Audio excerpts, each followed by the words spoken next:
Welcome back to the Secular Homeschool Revolution podcast.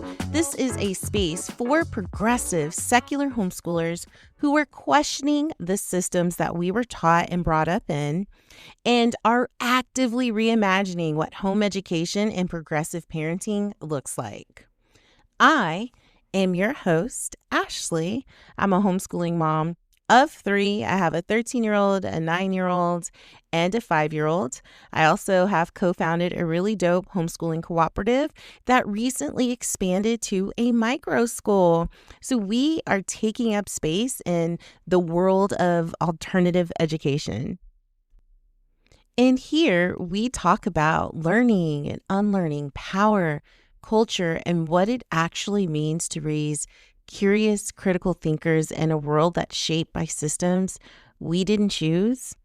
This is a space for listening and reflecting and growing, and definitely not for perfection. If you know me, if you've been listening for a while, you definitely know I am not perfect and I never claimed to be. This episode is one I've been sitting on for a while. And for a while, I mean, someone last year in 2025, I know it's just January, but I think in August or September, I received a comment asking for me to do an episode on representation. And I told them, of course.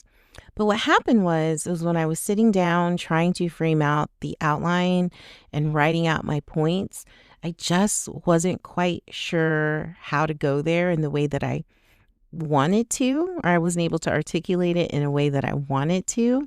So I put it on pause, but it's been in the back of my brain and I think I got it. And I really want to approach it from the idea that we do need to be honest, and sometimes honesty isn't easy. And we need to stop focusing on what we meant to do and start paying attention to what actually happens. And that means we can't look at the intent. We got to focus on the outcome. And that matters, especially when we're talking about kids. So when we're talking about our kids, we're going to talk about, this episode is going in the direction of, and the focus is representation. And I don't want to do the trendy version of like, we grabbed a book. All of their book libraries are diverse and they only watch characters that are cartoons that have diverse characters. No, I want to do a little bit more. I want to talk about the kind of representation that either gives kids something very solid to stand on, like a really strong foundation, or we're going to address what slowly teaches them to disconnect from who they are and just to feel safe. Because representation isn't just about what kids see, it's about how they learn their place in the world. And we have to connect this to understand that when culture gets erased and we water it down, we minimize it, we assimilate it, or we only show them who they are through lenses of struggle or criminality, kids don't just miss information. They start absorbing it. They start absorbing this hierarchy of power. And we're not naming it. I'm not like, hey, Langston, this is the hierarchy of power. Get with it, right?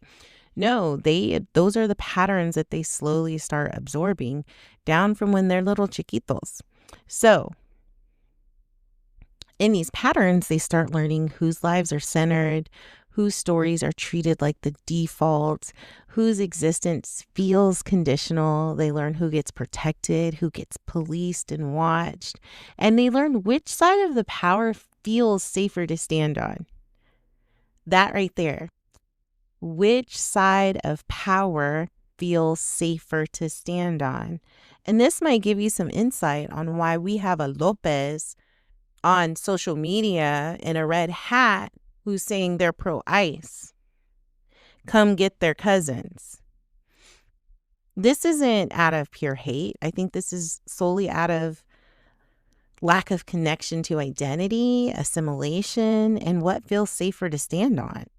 So I don't feel anger When I see that, I literally feel sadness. And I'm like, there was a big disconnect in your foundation building for you to get to this point. There is something that happened for you to get to this point. But I do know some people get so angry. And I think I was one of those people. When you start breaking it down and you're like, oh no, they didn't have access. They weren't able to build that strong cultural foundation piece. So no, they are what happened, because kids don't grow up neutral. When history gets cleaned up and curriculum avoids naming power, they grow up being trained. And I think a lot of us probably can relate to that. I know I didn't have like overly decolonized parents. There were systems that I grew up with, and I had to do the work to unname it and constantly now make myself aware of it. But yeah, we got trained in the system. When people hear the word representation, again, I mentioned it earlier, they think about books or TV characters, and I do think those things matter. But that's not the whole conversation that I'm wanting to have today. I'm talking about what kids are learning underneath those lessons. They are noticing patterns as young as, preschool. They notice who keeps getting framed as leaders and heroes and authorities, and who only shows up as a problem to be managed. Kids are constantly learning who's being treated as fully human, and they understand who's being treated as a threat. And representation isn't just about visibility, it is about alignment. Once those lessons settle in, they don't just shape what kids know, they shape how kids see themselves, how they see their families, how they see their friends, how they see their community, and how they decide where they belong in this world. This alignment literally shapes everything. And just to give you some context, so back in the 1940s, psychologists Kenneth and Mamie Clark conducted what is now known as the doll study. And this showed Black children, 2 dolls, and they were lower elementary kids. 2 dolls, one white and one black, and they asked really simple questions. Which doll is nice? Which one is smart? Which one is bad? Which one looks like you? And over again, many of those kids pointed to the white doll as being the good one, the smart one, and they preferenced the black doll as bad.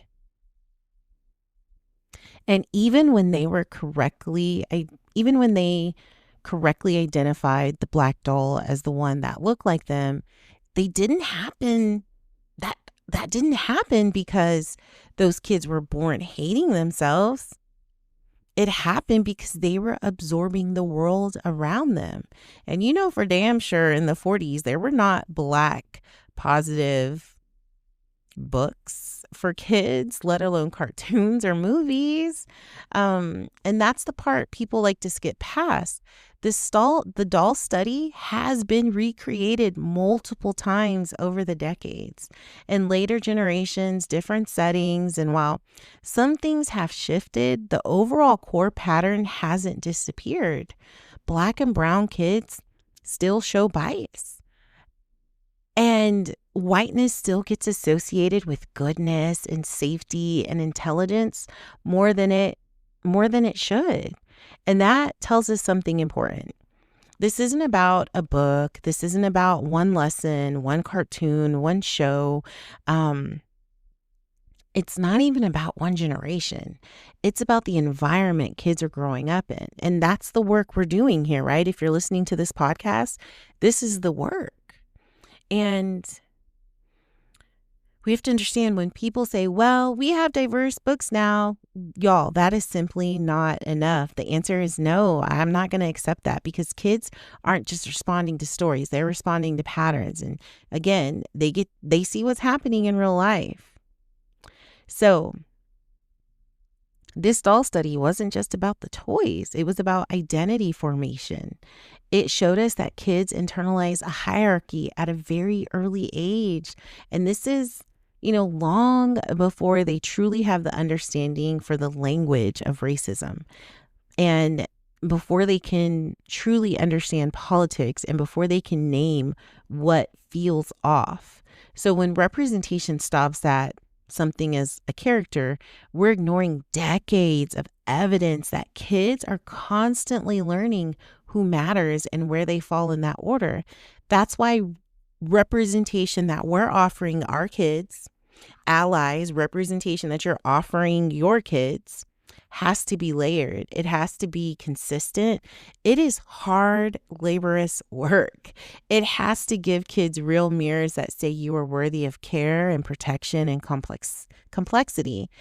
Because if we don't do this intentionally, the world will hand them something else to identify with, and it's not going to be anything that looks, positive and radiating this joy that centers them.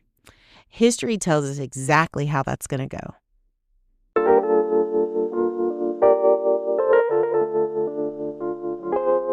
So let's slow this part down just a little bit, because this is where I feel a lot of people miss what kids actually need. Because kids they don't just need information. And that gets boring, right? If we're constantly just throwing facts and data at them. And they don't just need exposure, but they need mirrors. And when I say mirrors, I don't mean just the character. We've discussed that already. But I mean, they need moments where a kid sees themselves as whole and capable and worthy without having to prove anything first. A mirror is when a kid sees their identity and thinks, oh, I make sense. And I will share, I think I've shared this before, a moment that when I had that, I am, half Black, half Mexican. I identify as a Black woman. I went to this open mic. I believe I was like 19 years old. And this poet she's incredibly talented. She does shows all across the country till this day. And her name is Natasha Carasosa. She did this poem called Afro Mexicana. And I'm pretty sure I cried. I know I cried, but I cried hard when I heard her poem. And I thought, oh, damn, that's me. And just having access to that moment in time, I feel like changed so many things for me personally at my own trajectory and journey in life. I wish it came sooner, but I understand why it didn't. And that was a significant moment in my life. She was able to articulate this experience in such a beautiful way. Now, I will say, I wouldn't necessarily say I was one of these like biracial kids who were like, I wasn't Black enough for the Black people. I wasn't Latino enough or Mexican enough for the Mexican people. I'm cool anywhere I go. So I find my people anywhere I go. So I didn't necessarily find that disconnect, but I did feel the disconnect of not necessarily seeing myself in my community. And I did face a lot of racism in my Latino community, for, numerous reasons and things, which was interesting. I didn't even know some of it was racism until I became better educated and reflected back in life. And I was like, oh, that was terrible. So I will say that. But her poem, I strongly encourage you to Google it, was so powerful for me at that time. And that was a mirror that I needed and appreciated. Because without mirrors, kids don't just feel unseen. They start wondering if something about them needs to be fixed or softened or hidden, or they got to cover it up and lie about it. And again, this is me sharing about myself because in real life, y'all, I'm an oversharer. You want to know? I probably will tell you. But when I was a teenager, I had this friend who was, Was she Samoan? Yeah, she was Samoan. And we looked everywhere we went. Everybody thought me and Lala were sisters. And this was really the first time where I saw, like, in her community, where I was like, oh my gosh, the big, thick hair, my ginormous calves, my thick fingers, like skin tone, like my nose. Like, I was like, oh my gosh, I look like these people. Now, y'all, would I go around lying saying I was this? Absolutely not. But when people were like, y'all are twins, I'm like, yes. And I thought it was funny at that time, but it was a level of like comfort and safety when I felt like I belonged around her people. And I reflected on that and why that was such a significant time in my life. But it really was a level of comfort for me because I hadn't been around people that I could reflect and even, just reflect with or felt understood. But clearly there were like cultural disconnects there. But I did think I felt at that time I needed to maybe lie about something about myself and able to fit in or to feel a level of comfort. And I wasn't getting those mirrors that I needed at that time. In my own space and community and family home. But yeah, when we offer our kids a positive mirror, and that could be about learning about a Black scientist or an artist or an organizer, y'all make sure that these organizers and artists that y'all are showing your kids are outside of slavery and civil rights, because that's another trauma we know existed and we know it happened, and we will get around to having that conversation with them. But that is not all of who their identity is. That is not who these people, our people, the Black and brown people are. Because we don't want to set that expectation of who they are and their identity. And we also don't want to make these positive change makers side notes in history and people that they can access as heroes. And when we're looking for mirrors, we want to make sure it says, hey, you didn't start with pain. You're not an afterthought, and you don't have to earn your humanity. And you know why that matters so much? Because when kids don't get mirrors like that, they don't just feel invisible. They start outsourcing their identity. They look to whatever feels powerful or protected or respected or safe.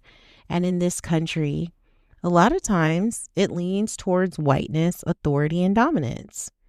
So instead of thinking like, I belong, kids start thinking, how close can I get to what's considered acceptable or normal?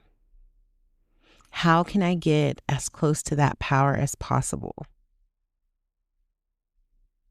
Hey, is that getting y'all's wheels thinking on why we have some of these Black and brown folks with red hats talking about ice? They like ice.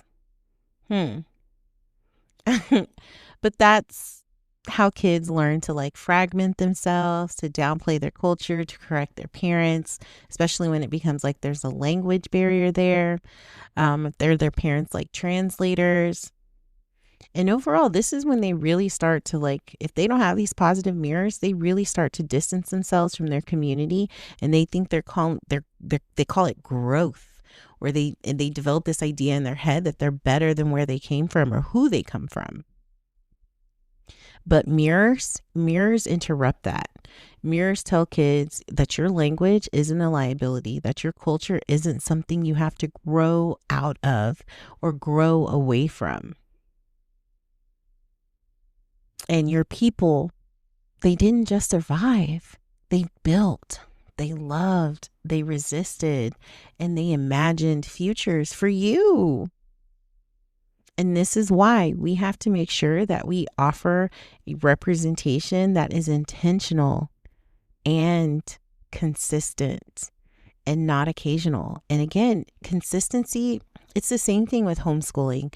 People think, like, I feel like one of the hardest parts of homeschooling when you first start is building your rhythm of consistency. It is so easy, especially now in 2026, to fill up your calendar with so many cool activities and to um, not prioritize school at all. And you lose that consistency, or we're like, oh, this is our schedule. We're going to work on science and math on Tuesdays and Thursdays, and then just get completely thrown off. Like, consistency is really hard. And that's the same thing whenever you're doing this intentional parenting for mirrors. And also, we have to understand that one mirror isn't going to undo years of messaging, especially for, we understand the world we're living in. Like, this one mirror isn't going to be sufficient enough. But a steady presence of mirrors at home and in curriculum and conversations and in community, this gives kids something solid to stand on. Because when kids see themselves reflected with dignity over and over again, they don't need proximity to power to feel safe because they already know who they are. And sometimes, you guys, you might just have to get a little crazy with it, because I know even when I had my 13-year-old a few years ago, she's 13, but I remember struggling with my mom and even my Momo, my grandma, about buying her white dolls and shit. I would throw it away. And I didn't let her wear, characters that didn't reflect her on her clothes and her toys and her books. And I know at the time, and I will say my 13-year-old literally did not know what Disney princesses were until she went to a Disney princess ballet. I thought it was a ballet camp, and it ended up being like a Disney princess ballet camp until she was like 7 years old. That's how closely I monitored the things she was exposed to. And people thought I was a bitch. They thought I was difficult. I got into arguments with my mom about it a few times. Like, I did not play. And sometimes, in order to protect your kids, you just got to show up as the crazy person. And don't apologize and don't feel bad about it.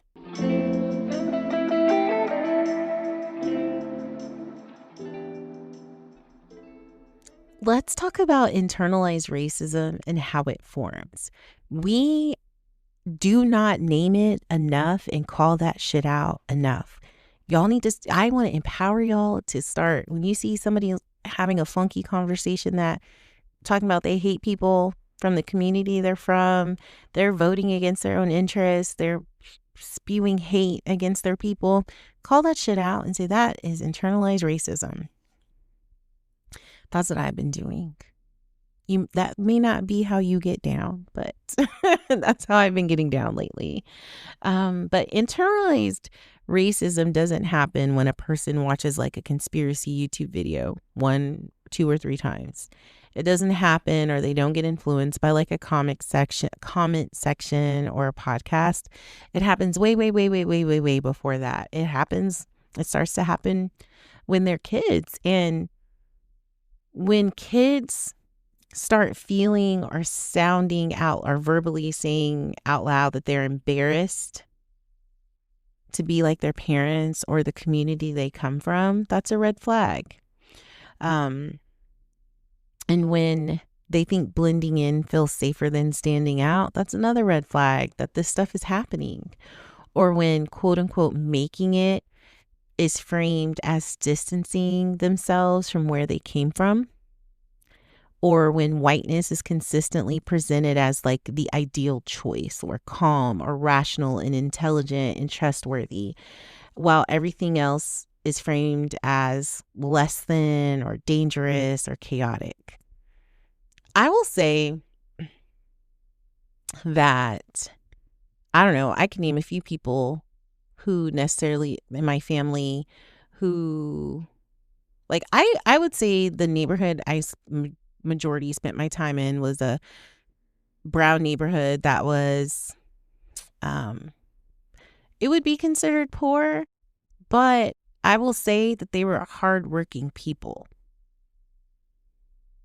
Um, and I see these people, I'm even related to some people who thought, oh, because they bought a house across town, that they are somewhat better than where they came from. Or they're like, oh, that's why I don't want my kids going to schools in that neighborhood. Listen, if you're in Texas, let me tell you, even the schools with the highest tax bracket are still graduating at a large percentage of kids reading at a 6th grade reading level. So either way, it's not going great. But anyway, they think because their house is over there and they're paying a higher taxes that they're too good to go back to the neighborhoods they come from. Or they're like, oh, I'm in the north side. I gotta lock my doors. That's a damn shame. You look like a damn fool. You need to look back at your community, see how you can pour into it, recognize the beauty and the growth, appreciate what it added to your life. But instead, you have a piss poor attitude. I had a cousin who went to, private school and then would come to this side of town or come to our side of town and be like, oh, like it was so beneath her, and like joke about bringing her friends coming to this side of town. Okay.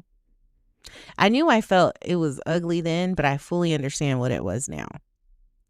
And that's it. That's part of that. If you were my cousins, you were part brown. That was your internalized racism. But I'm sure even in a lot of your own circles, or you've heard people comment like, oh, where they came from, like that's exactly a seed of internalized racism. And that's when you start seeing culture. They even want to minimize their own culture and have no interest in understanding their identity. And they just flat out lose pride. They lose their overall orientation. They lose the ability to place themselves in a bigger story. They lose language for power. They lose a framework of understanding why things feel unequal in the first place. And they just roll with it. And when that context is missing, something always rushes in to replace it. And we're going to name it. It is called a power narrative. I know people are going to say, oh, she named power narratives. It's about to get real political. Well, shit, everything is political right now. But no, I'm not going into politics just yet. But politics come later. What comes first, especially for kids, is the need to feel safe. You guys, I've said safe so much throughout this episode. That's how important it is. Kids need to feel certain. They need to feel like they belong to something stable, right? They need to feel like they belong to something safe, certain, and stable. And that's what happens. That's how we get this MAGA ideology, red pill content, and pro-ICE junk. That's how they suck these babies up, who didn't have no mirrors, who didn't feel safe or have any stability. Let's look at what they offer. They offer hierarchy instead of humanity, punishment instead of care, control framed as protection, law and order, standing in for justice. And these narratives don't feel grounding because they are true.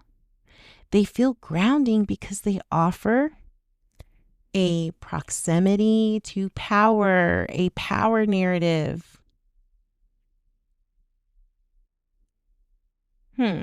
That is why we have these fools out here voting and commenting and reporting their own people. They missed so many of these foundational things. And I know you can make the choice to go this way or that way, but it really impacts some people in a much deeper way. I skipped over this part in my notes, so I want to go back and revisit it. But a red flag when you're talking to someone to really understand if they have internalized racism is how they view politics. They usually have the respectability politics. I'm not like those people.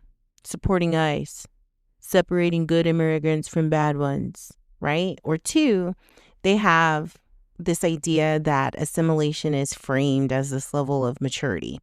Like they shame accents or they police language or they treat culture like trash or something that they outgrew, something that's part of the old identity. And the last one is how they align with power instead of community. They defend police and these murders and borders and state violence because authority feels safer than justice. And I do want to be clear. When I see Latinos for Trump, I don't see, that is such a diverse political thought. I see clowns. I see clowns performing for proximity to whiteness and calling it independence. And I said what I said.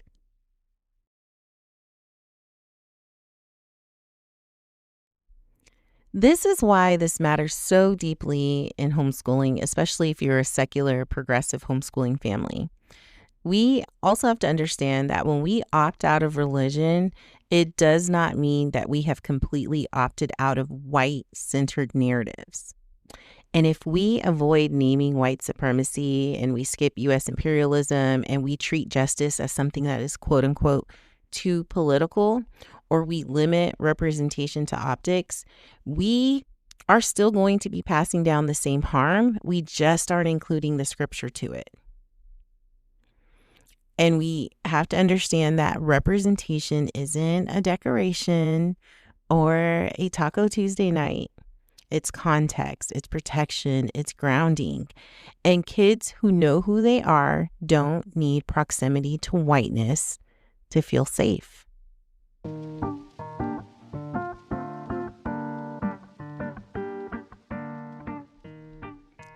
I want to speak directly to the allies for this second, because I feel like this is where a lot of harm happens and gets reproduced. And we just shelve it as, well, my intentions were good. And we now understand from the beginning of this episode, we're not just focusing on intention. We are paying more attention to the outcome. So if your kids are white, they are part of the dominant culture. And this work that you have to offer them is not about representation, because the world already mirrors so much positivity, normalcy, innocence, and the world understands they're more deserving of protection. What your job will be is about interruption, because if whiteness stays unnamed in your home, it doesn't stay neutral. They learn the pattern that it becomes this invisible authority, and it becomes, this is just the way things are. And it becomes something your kids learn to protect without even realizing it's something that they understand they need to protect. And I know this is a part people don't like to hear, but if you don't actively teach your kid how power works, they will learn very early that power works for them. And they absorb it. They see the pattern. And they learn it when their emotions are treated with more care while other kids are labeled more aggressive. They learn it when rules bend in their favor. And they learn when harm is explained away because they just didn't mean it. So no, allyship in your home cannot be just about kindness. We don't need any more kind white people, politeness, or raising good humans. That's not enough. You have to name it out loud. You have to name the advantage out loud, and you have to name harm when it's inconvenient, especially when it's your kid, because silence doesn't keep the peace. It teaches alignment. And if your kid's first loyalty is to comfort, they will grow into adults who will choose comfort over justice every single time. And another hard truth is you don't get to outsource this work. Your kid should not only learn about racism when it shows up in a lesson or it's around trauma in a book or, Black and brown kids are not here for your kids' education. Or when you're going into like diverse spaces, the Black and brown kids aren't access to like hands-on diversity lessons for them.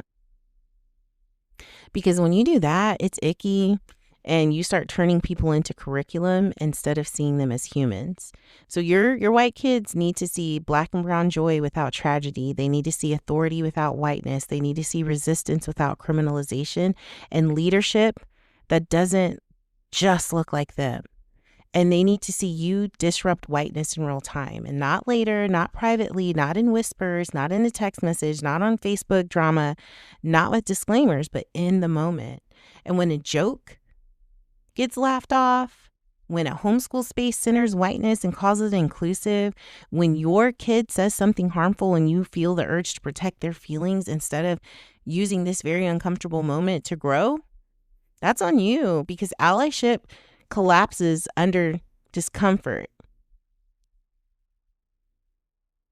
Because then you choose. You really choose. And did you grow that much? And the last thing I want to say is, do not teach your kid that allyship is just about being nice. Nice people maintain systems. Accountable people challenge them. So what do you want? Do you want a nice kid, or do you want an accountable kid?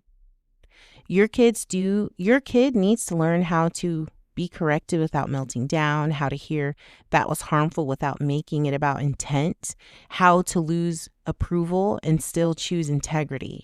Because if your kid grows up believing allyship is just about being liked, they will grow into adults who stay silent when it matters most. So your role is not to raise heroes. Your role is to raise kids who see power clearly and choose not to abuse it. That's the work.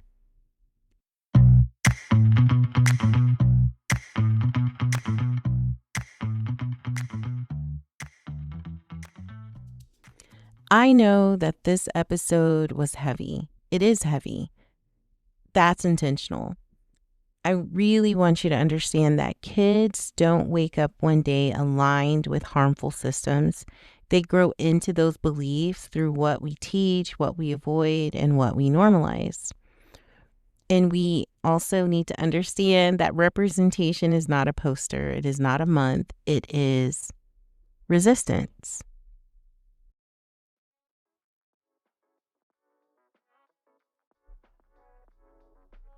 If this episode gave you language, good, sit with it. If it challenged you, please reflect on it. And if it affirms something you already felt, trust it. Thank you. Thank you for being here, for questioning systems, and for choosing to raise critical thinkers. Also, make sure to like, follow, review, and subscribe on whatever platform you're listening to the Secular Homeschool Revolution. And also visit my website, secularhomeschoolrevolution.com. I do have some blog posts up there. You can listen to my podcast there as well. Until next time, stay safe. Most importantly, stay revolutionary.